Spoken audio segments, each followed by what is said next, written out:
We're now going to add a new widget to our dashboard. Go to the Insert menu, go to View Content pane. This will enable us to see the data options down the right hand side. Here we can see the cube that we built from the CSV that we loaded, our AFL Insights, and these are all the different measures that we've created.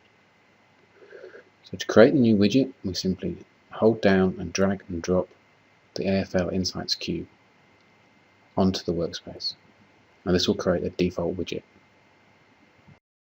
We can now create our average margin bar chart. This is going to look at the average margin by opponent across all years. To do this, we'll resize our widget. We'll change the display to crosstab only for now. We're going to replace the years on the rows with the opponent because we're looking at average margin by opponent. So we just simply drag and drop the opponent on top of the years and the rows are replaced. We're only interested in average margin, so we can now hide the rest of the measures by right-clicking on the measures and selecting Hide from the menu. Now that the crosstab is correct, we can change the display back to being a chart. So go to our Change Display options. I'm going to select a bar chart.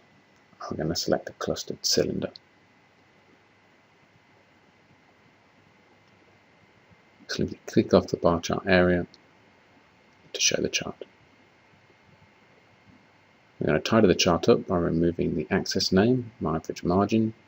Right click on the chart, go to View Options, click on X-axis to remove that title. We can now resize this widget and move it up so it's next to the pie chart we created earlier.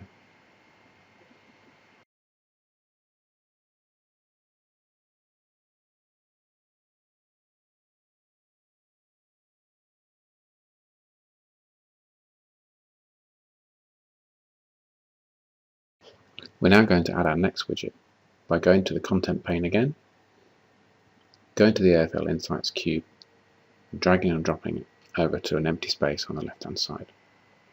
Here we're going to create our most successful opponents crosstab.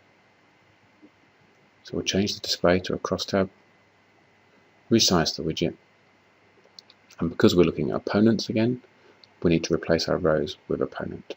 So we'll drag the opponent onto the years to replace them. We can now go through the measures and hide the ones we don't want because we're only interested in the number of wins and the win percentage.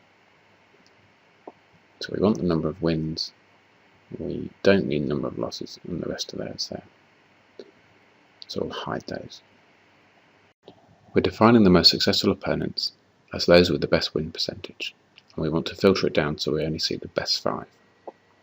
So right click on the win percentage column title, select top or bottom, and select top 5.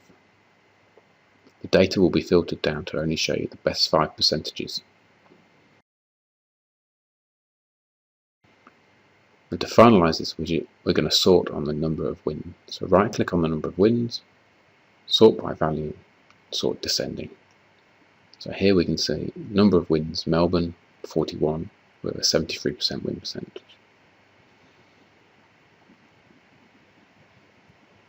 So we'll just finalize this by resizing and moving this widget to the left hand corner.